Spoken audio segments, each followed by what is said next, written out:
A história que eu não quis ouvir. No escuro absoluto, uma projeção de cinema surgiu à minha frente. Na cena de colorido desbotado, filmada em Super 8, um bebê, deve ter 1 ano, dá passos hesitantes em direção a um homem jovem, que, sorridente, o segura. Na próxima, uma mesa posta com milho cozido, bananas, uma jarra de suco de manga, café, leite, torradas, queijo, um bolo de chocolate onde estão fincadas 6 velas enfeitadas com fitinhas de cetim dourado e uma criança tentando apagá-las com um sopro. Mamãe parte o bolo. Pergunto a quem vou dar o primeiro pedaço. Ao vovô. Imaginava o ancião, mas tem 50 e poucos anos. Meu avô sorri, pega o pedaço de bolo e me põe nos braços. Arlete, tire mais um retrato da gente. A câmera, emprestada por uma amiga de mamãe, eterniza o momento. Vamos bater uma com seu pai. Venha, Walter, venha. Mamãe insiste.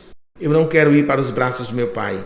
A única foto que tirarei com ele na vida será de cara feia. A festinha é simples, não poderia ser diferente. Os convidados, nossos vizinhos em Paus Brancos, apesar de pobres, trouxeram presentes expostos sob a cama de mamãe. Orgulhoso, tiro uma foto ao lado de uma bola, um boneco, um animal e 2 carrinhos, todos de plástico, um conjunto de lápis de cor, uma camiseta da seleção brasileira, um pijaminha. Guardarei a foto por mais de 20 anos, até o dia de minha mudança para o Meireles, quando descartei meus retratos de infância. O que tirei com meu pai durante a festa será rasgado muitos anos antes, ainda na adolescência. Depois de comermos o bolo de aniversário, vou jogar bola com Valtinho. Ele dá um chute com força e a bola vai parar num galho espinhento de um pé de algaroba, o bastante para meu pai ameaçar bater nele. A primeira festa de aniversário, de que tenho lembrança, termina em um festival de lamentos. Chora Valtinho com medo de meu pai, minha mãe, de vergonha pelo papelão do marido, e choro eu, nos braços de meu avô, pela bola furada. Agora, subo numa rede armada no alpendre, onde meu avô está a se balançar. Peço para ele cantar. Adoro quando imposta a voz como Vicente Celestino. Cante aquela do coração da mãe, vô. Disse um campônio à sua amada, mina idolatrada, diga o que quer. Por ti vou matar, vou roubar, embora tristezas me causes, mulher. Provar quero eu, que te quero. Eu me arrepio com o começo. Os olhos marejam ao final da música. Eu preciso ir à Fortaleza fazer uns exames. Quer ir comigo, cabra? Se mamãe deixar, eu vou com o senhor. Ela não vai concordar de imediato, mas acabará cedendo aos meus apelos. É a primeira vez que saio de Paus Brancos. Entramos numa van branca com lataria se desmontando. Olho as pessoas em seus assentos, seus rostos sofridos. Vovô fala que no passado o percurso até Quixeramobim era feito em jipe ou caminhonete. O caminho era de pissarra e quando chovia virava um lamaçal. Os carros atolavam. Em Quixeramobim pegaríamos o ônibus para Fortaleza. Eu queria que o ônibus atolasse, vô, para eu ver como é que é. O ônibus não atola em asfalto, cabra. Ora, se chover bem muito, abrir um buraco grande na estrada e a terra virar lama. Tem razão, Jardel. Você é um menino inteligente. Queria que caísse um toró. É capaz de chover por esses dias, ele diz, olhando para o céu carregado. A vila fica para trás. Observo a paisagem acidentada. Me vem a preocupação. Vô, quem vai fazer a comida da gente lá na capital? Não se preocupe, sua tia sabe cozinhar. Mas o senhor mesmo não disse que tia Zélia é meio desmiolada? E se ela colocar açúcar no feijão em vez de sal? Ele ri do meu comentário. Nossa chegada a Fortaleza é bastante celebrada por minha tia. Ela em nada se parece com mamãe. Gesticula muito, fala pelos cotovelos, sobre a caristia, os vizinhos, o trabalho, o filho que tem dificuldade de ler, os planos para o futuro. Quer se mudar para um bairro melhor, pensa em voltar a estudar. Me chama para morar com ela, tem certeza que eu e o primo seremos melhores amigos. Tia Zélia, há um só tempo, me encanta e me cansa. Com o cair da tarde, sou do nada tomado pela melancolia. Choro baixinho antes de dormir. Na noite seguinte, a mesma coisa. Meu avô percebe a minha tristeza. Já está com saudade de casa? Mais ou menos. Tem que se acostumar a ficar longe de Arlete, Jardel. Aprender a ser independente. Menino não pode crescer nesse grupo todo com a mãe, senão fica amofinado. 2 dias depois, notícias alviçareiras chegam no interior. chuva por todo o sertão central. Meu avô se entusiasma, o açude estava precisando de água. De volta para os brancos, a decepção. Só deu mesmo para cobrir os barreiros. Lamenta. Na reunião da cooperativa de agricultores. Gosto de vê-lo conversar com os amigos sobre os problemas da vila, defender seus pontos de vista. Ele exerce uma liderança natural, é brando, encorajador. Gosto demais daquela vida, de jogar bola no meio da rua, tomar banho de açude com os meninos. Mas a viagem à Fortaleza mudou algo em mim. Gostaria de morar na cidade grande. Tem tanta coisa diferente para fazer, tanta fartura. Será que aguentaria viver longe de minha mãe e de meu avô? Estou perto de descansar, Jardel. Vá preparando seu coração. Não diga isso, vô, pelo amor de Deus. O senhor vai ficar bom e viver até ficar bem velhinho. Meu querido, não existe cura para a doença que eu tenho, mas veja as coisas pelo lado bom. Vou encontrar sua avó no céu. Sinto tanta falta dela, você nem imagina. Agora me prometa, quando ficar maiorzinho, vá embora para Fortaleza e estude e se forme. Paus Brancos não é lugar para um garoto como você. Está bem, hein? Eu prometo, vô, mas acho que mamãe vai ficar muito triste se eu for. Vai não, cabra.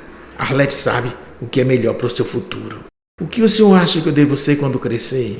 Médico, porque além de ser esperto e muito inteligente, é gentil e tem um coração bondoso. O senhor pensa isso mesmo? Claro que sim. Eu enxergo a alma das pessoas, Jardel.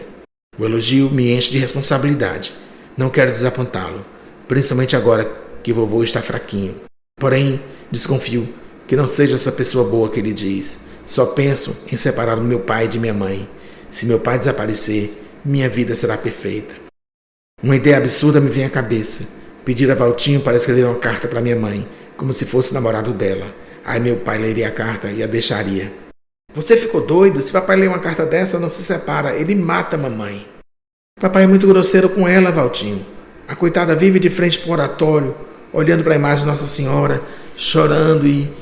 Antes que eu completasse a fala, a tela onde eram projetadas cenas aleatórias da minha infância ficou branca, com a textura de uma parede caiada. Olhei em volta. Estava na nossa casa em Paus Brancos. Meu avô se balançava numa rede. Vô, que saudade! Posso militar com o senhor? Essa rede velha não aguenta 2 adultos, meu querido. Arlete quer falar com você. Ela está batendo carne lá dentro. Hoje vai ter paçoca. Fui ao quarto dos fundos. Tum, tum, tum. As pancadas secas da mão de pilão me devolveram de uma vez só a paz, a ternura e a segurança que sumiram de repente quando eu tinha 13 anos. A morte repentina de minha mãe também havia, de certa forma, me matado. A pessoa que eu era deixou de existir. Foi gestado um novo Jardel dentro de mim, um monstro de gelo que se alimentou do meu luto, do meu tormento, se apropriou da minha mente. Eu não me apegaria a ninguém, nunca mais nessa vida. Não aguentaria passar de novo pelo tormento de ver alguém que eu amava arrancado de minha vida, sem mais nem menos, sem uma boa justificativa, sem doença, com tantos anos ainda pela frente. Tum, tum, tum. Mãe, a senhora quer falar comigo? Mamãe soltou a mão direita do pilão e fez um sinal para eu me aproximar. 6 passos eternos e muitas lágrimas depois, beijei seu rosto suado. Meu filho, meu filho. Tinha uma expressão entristecida. Tem coisas que você precisa saber sobre mim e seu pai. Ela não precisou abrir a boca. Seu olhar me contou toda a história que eu não quis ouvir de Eneida no dia em que a vi em Paus Brancos. A verdade escondida atrás da frieza de meu pai comigo, de sua raiva de Valtinho e de seu constante estado de irritação com a mamãe. Quando pequeno, acreditei que meu pai e minha mãe se casaram por amor e que a bebida foi a responsável pela brutalidade dele. Porém, ele começou a beber por se sentir infeliz, preso a uma família que não quis construir. Havia uma explicação plausível para tanta rudeza, ainda que isso não justificasse tudo que aprontou ao longo dos anos. E havia uma mãe amorosa, mas que não se importava com a dor alheia. A mulher perfeita existia apenas em minha cabeça. Numa festa em Quixeramobim, 6 anos antes de eu nascer, ela pediu para dançar com o noivo de Eneida, amiga de longa data. Eneida concordou. Todo mundo queria dançar forró com Walter. Mamãe aproveitou que ele estava bêbado e o levou para transarem em pé, ali mesmo na festa, atrás de um monte de tijolos. Ela engravidou de Valtinho. Decepcionada, Eneida terminou o noivado, foi embora para São Paulo e, acolhida por um homem mais velho, viveu anos com esse senhor por gratidão, até que ele morreu e ela retornou para o Ceará. Quando meu pai soube que Eneida havia voltado, a procurou. Disse que não a havia esquecido, que não era feliz no casamento, não sentia nada pela mulher, só muita raiva por ela ter causado a separação deles. Reataram.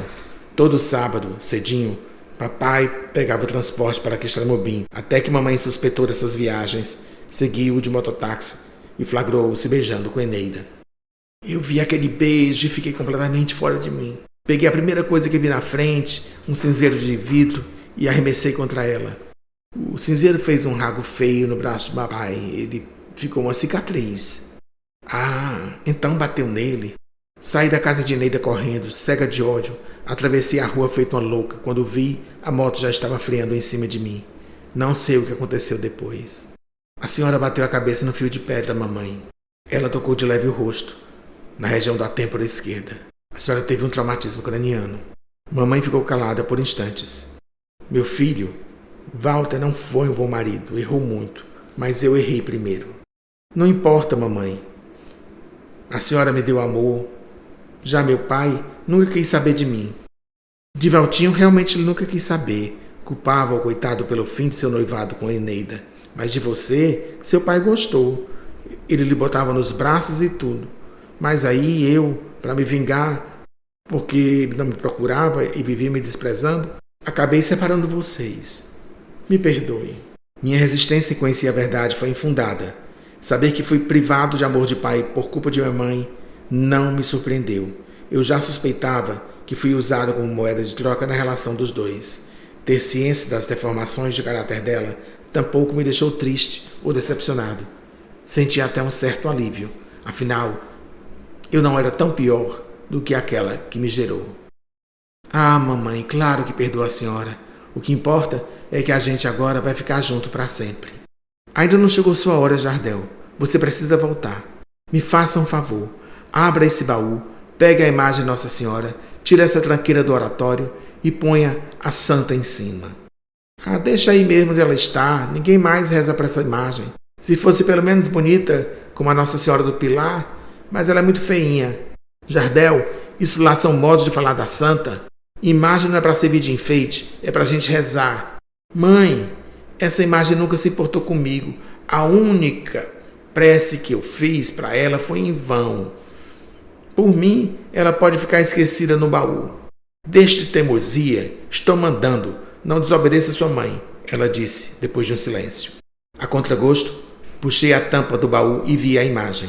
Ela me lançou um olhar tão profundo que me atravessou, e eu senti uma fisgada. Levei a mão ao peito. Ouvi uma pancada seca, como a de um soco no estômago. Um sopapo, e a seguir, vozes apreensivas e o sinal intermitente de um bip. Meu coração bateu de novo, graças à insistência de um médico. Recobrei os sentidos em uma sucessão de flashes e apagamentos, momentos de ausência intercalados com imagens embaçadas. Quando finalmente dei por mim, estava diante do homem que me trouxe de volta à vida. Horácio? Bem-vindo, Jardel. Você nos deu um susto grande. Um susto? Houve um incidente durante o processo de sua extubação. Você teve uma parada cardiorrespiratória de 3 minutos e pouco. Agora está tudo bem.